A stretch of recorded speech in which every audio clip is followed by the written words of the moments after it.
So hi, this is Prabhat Ranjan और आज के इस वीडियो में हम बात कर रहे होंगे भैया हमने 75% अटेंडेंस इन कॉलेजेस के बारे में तो सुन रखा था, बट आज के डेट में चीजें बदल रही हैं। जहां बहुत सारे प्राइवेट कॉलेजेस में 0% अटेंडेंस पॉलिसी फॉलो हो रहा है, वहीं बहुत सारे गवर्नमेंट कॉलेजेस और टॉप के कॉलेजेस में 75% अटेंडेंस रूल को और ज्यादा स्ट्रिक्ट किया जा रहा है। यानी कि पहले 75% अटेंडेंस हुआ करता था, बट उसे उतना ज्यादा फॉलो नहीं किया जाता था।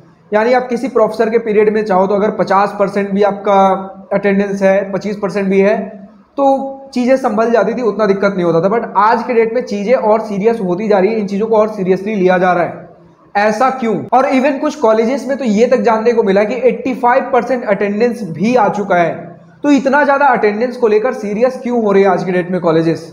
तो देखिए, इसका कुछ खासा रीजन तो दिया नहीं गया है, बट पहले जो हमारा 75% अटेंडेंस था, इसे ही अगर माने तो 75% अटेंडेंस लाने का एक रीजन ये दिया जाता है कि अगर आप बहुत ज़्यादा क्लासेस नहीं लगा रहे हो, इसका मतलब ये समझा जाता है कि आपको उतनी ज़्यादा नॉलेज है नहीं, आपने क्लासेस लगाए नहीं, आपने लेक्चर्स अटेंड नहीं किए, तो उतनी ज़्यादा आपको नॉलेज नहीं है, तो एग्जाम में आपको बैठने नहीं दिया जाना चाहिए। अब देखिए, पहले के हिसाब से इस रूल को एक बार के लिए समझा जा सकता था, क्योंकि पहले इंटरनेट का जमाना नहीं था। जो पढ़ना है आपको या तो बुक से पढ़ना है या फिर आपको लेक्चर्स में पढ़ना है। अब लेक्चर्स में आपको टीचर्स थोड़े डिटेल में पढ़ाएंगे और एक बार टीचर से पढ़ लेते हैं तब बुक से पढ़ने में आसानी होती है। लेकिन आज की डेट में अगर माने तो कई स्टूडेंट्स को लगता है कि हमारे कॉलेज में जो प्रोफेसर्स हैं पढ़ाते अच्छा है, नॉलेज उनके पास है, बट मैं उनके साथ कनेक्ट फील नहीं कर पाता हूँ। तो यूट्यूब पे या फिर ऑनलाइन प्लेटफॉर्म पे कुछ टीचर्स हैं, वो मुझे ज़्यादा बेटर पढ़ा पाते हैं। तो आज की डेट में इस चीज़ को थोड़ा सा कम कंसिडर किया जाना चाहिए, बट कॉलेजेस इसे और सीरियसली ले रहे हैं। इसी को थोड़ा सा और डीप डाइव करें तो देखिए, कई बार होता है कि स्टूडेंट्स कॉलेज में एडमिशन लेते हैं बट सिर्फ डिग्री गेन करने के हिसाब से। जैसे यूपीएससी एस्पिरेंट हैं, तो अब यूपीएससी अगर आप कर रहे हो तो उसके लिए कम से कम आपके पास एक बैचलर डिग्री होना चाहिए। और यूपीएससी यहाँ इकलौता ऐसा ऑप्शन नहीं है जहाँ बैचलर डिग्री कंपलसरी है। बहुत सारे ऐसे ऑप्शन हैं जिसके लिए कम से कम आपके पास एक बैचलर डिग्री होनी ही होनी चाहिए, जिस वजह से स्टूडेंट्स बैचलर डिग्री में एडमिशन ले लेते हैं, like BA, BCom, BTech, BSc.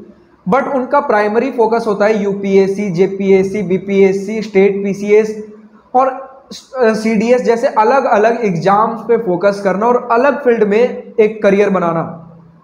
But अगर आप रेस्ट्रिक्ट कर देते हो कि 75% अटेंडेंस आपके पास होना ही होना चाहिए, इसके वजह से जो उनका प्राइमरी फोकस था वहां से उनका ध्यान भटक जाता है, और जहां बस वो एक डिग्री अटेंड करने के लिए आए थे कॉलेज में, वहां उनके ऊपर एक दबाव फोर्स हो जाता है कि आपको इस फील्ड में कम से कम एक अच्छा, एक वैल्यूएबल कंट्रीब्यूशन तो देना ही पड़ेगा। और कई बार होता है कि हार्श रियलिटी है कि बहुत सारे प्राइवेट कॉलेजेस में उतने ज़्यादा क्वालिफाइड प्रोफेसर्स होते नहीं हैं।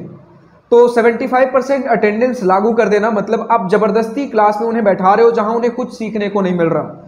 सिलेबस आउटडेटेड है, हालांकि न्यू एजुकेशन पॉलिसी के तहत सिलेबस अपडेट किया जाना चाहिए, बट रियलिटी है कि आज के डेट में भी बहुत सारे कॉलेजेस में सिलेबस अपडेट नहीं हुआ है। तो अब आज भी आउटडेटेड सिलेबस पर, आउटडेटेड टेक्नोलॉजी पर, आउटडेटेड एक इंफ्रास्ट्रक्चर पर काम करवा रहे हो स्टूडेंट्स को।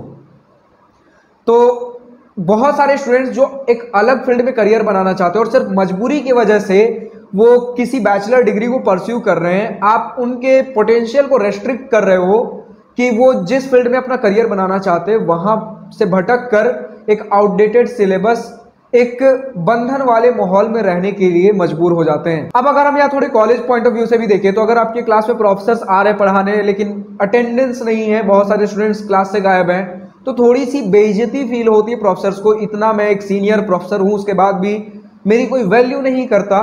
तो इस चीज़ को भी ध्यान में रखते हुए हो सकता है 75% अटेंडेंस रेस्ट्रिक्ट किया गया हो।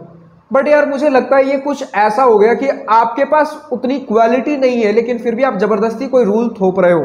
अगर सही में क्वालिटी एजुकेशन आप देना चाहते हो स्टूडेंट्स को, तो क्वालिटी प्रोफेसर्स लेकर आइए, और अगर आपके प्रोफेसर के पास नॉलेज है तो टाइम टू टाइम वर्कशॉप्स कराइए, कैसे एक क्वालिटी एजुकेशन डिलीवर करना है।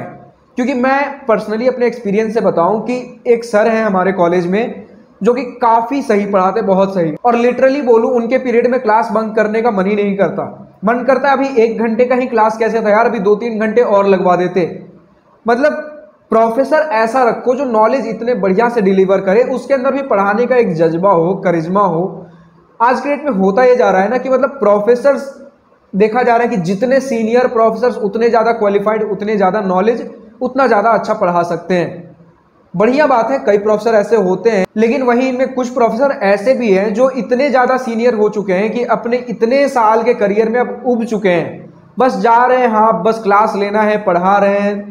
तो उन केसेस में अगर आप 75% अटेंडेंस का एक रेस्ट्रिक्शन लगाते हो तो स्टूडेंट्स को वहाँ कुछ ना कुछ तो लॉस हो रहा है। वो सब्जेक्ट काफ़ी क्विकली वो अपने घर में किसी लेक्चर के थ्रू, ऑनलाइन कोर्सेज के थ्रू भी वो कंप्लीट कर सकते थे और बाकी बचे टाइम में वो कुछ प्रोडक्टिव काम कर सकते थे। क्योंकि कॉलेज में आप खुद बोलते हो, अगर कॉलेज में आए हो तो ज़्यादा से ज़्यादा चीज़ों में इंडल्ज होइए, सिर्फ एकेडमिक्स ही एक इकलौता पार्ट नहीं होता। जब हम प्लेसमेंट के लिए भी जाते हैं तो एक छोटा सा सेक्शन होता है कि आपका CGPA कितना था, बट उसके बाद बहुत सारे सेक्शंस होते हैं कि आपके हॉबीज़ क्या हैं, आपने एक्स्ट्रा एक्टिविटीज़ में क्या किए हैं, आपने प्रोजेक्ट्स क्या किए हैं, बहुत सारी चीज़ें और भी होती हैं। तो उनके लिए अगर आप टाइम दोगे तभी तो होगा। ये सारी चीज़ें भी आप ही कॉलेज में हो रही हैं, बट अगर आप 75% अटेंडेंस से चीज़ों को रेस्ट्रिक्ट कर दोगे फिर तो वहाँ गलत है ना। अच्छा है 75% अटेंडेंस आप रखिए, बट उस जगह रखिए अगर स्टूडेंट्स को वहाँ क्वालिटी कंटेंट मिल रहा है, एजुकेशन जो आप देना चाह रहे हो उस प्रकार का एजुकेशन वहाँ मिल भी रहा है। आप स्टूडेंट एंड से तो रेस्ट्रिक्ट करो, स्टूडेंट के ऊपर प्रेशर बना रहे हो कि 75% अटेंडेंस होना चाहिए, बट क्या प्रोफेसर के एंड से आप रेस्ट्रिक्शन डाल रहे हो? मैं भी सपोर्ट करता हूँ 75% अटेंडेंस होना चाहिए। अगर स्टूडेंट कॉलेज में पढ़ने आया है तो बिल्कुल जरूरी है 75% अटेंडेंस, इवन 100% अटेंडेंस होना चाहिए। ज़्यादा से ज़्यादा क्लासेज होने चाहिए, जितना ज़्यादा हो सके एक स्टूडेंट को अपने ब्रांच के, जिस ब्रांच की वो पढ़ाई कर रहा है उसकी नॉलेज होनी चाहिए। बट उस केस में अगर कॉलेज में उसे वो क्वालिटी मिल रहा है। IIT NIT में बात करें तो जाहिर सी बात है प्रोफेसर हमारे उतने क्वालिफाइड हैं जो कि उन्हें पढ़ाने में भी मजा आता है। अगर मैं अपने ही कॉलेज की बात कर लूँ तो काफ़ी सारे ऐसे प्रोफेसर हैं जहां पर हम थक जाते हैं कि और कितना पढ़ेंगे यार, बट प्रोफेसर को पढ़ाने में मजा आता है। प्रोफेसर के अंदर वो एक जज्बा है। काफ़ी सारे प्रोफेसर है, ऑफकोर्स 100% तो नहीं मिलेगा, लेकिन अगर मुझे NITs में ही ऐसे प्रोफेसर देखने को मिल रहे हैं तो IITs में और बढ़िया लेवल होगा। बट मैं बात कर रहा हूं उन कॉलेजेस की जहां पर उतने जो क्वालिफाइड प्रोफेसर है वो नहीं हायर हो रहे हैं। क्योंकि एक तो आप सैलरी कम दे रहे हो प्रोफेसर को, तो जाहिर सी बात है क्वालिफाइड प्रोफेसर आपके यहाँ क्यों पढ़ाएगा, बजाय कि वो एक IIT NIT GFTI IIIT और टॉप प्राइवेट कॉलेजेस को छोड़कर आपके यहाँ एक Tier 3 4 5 में एक क्वालिफाइड प्रोफेसर क्यों पढ़ाएगा। तो ये सारी चीज़ें हमें कुछ ध्यान देनी है। और कुछ प्रोफेसर हाँ IIT NIT में भी आपको देखने को मिल जाएंगे जिनके अंदर वो जज्बा नहीं है, मतलब नॉलेज है, ऑफकोर्स नॉलेज है, बट धीरे धीरे वो जो मतलब करियर के अंदर वो बोर हो चुके हैं। बट इवन IIT NIT में भी कहना चाहूंगा, जाहिर सी बात है क्लासेज अटेंड करने चाहिए, पढ़ाई करने के लिए आए हो कॉलेज में, मोस्ट ऑफ द स्टूडेंट्स पढ़ाई करने के लिए आए, प्लेसमेंट लेने के लिए आए, अच्छी बात है, फोकस करिए। बट यार 85% अटेंडेंस एक जस्टिफाइबल अटेंडेंस नहीं है। क्यों नहीं है? क्योंकि एकेडमिक्स के साथ ही साथ और बहुत सारी चीज़ें भी हमें मैनेज करनी होती हैं। और इसी के साथ 85% अटेंडेंस पे भी मैं ये बोलना चाहूँगा कि हाँ यार पढ़ाई जरूरी है, क्लासेज हमें करने चाहिए, बट एडमिनिस्ट्रेशन को भी समझना चाहिए। आप भी कभी कॉलेज में रहोगे, कॉलेज लाइफ भी थोड़ा एंजॉय करना जरूरी है। अगर आप सिर्फ एकेडमिक्स पर ही बच्चों को बोझ तले बांध दोगे, बोझ तले दबा दोगे और उसके साथ उन्हें अलग अलग एक्टिविटीज़ में भी इंडल्ज होना है, तो उनका कॉलेज लाइफ कहीं दब सकता है। तो कभी कभार उनके लिए मौज मस्ती का भी फ्री टाइम छोड़ दिया करिए।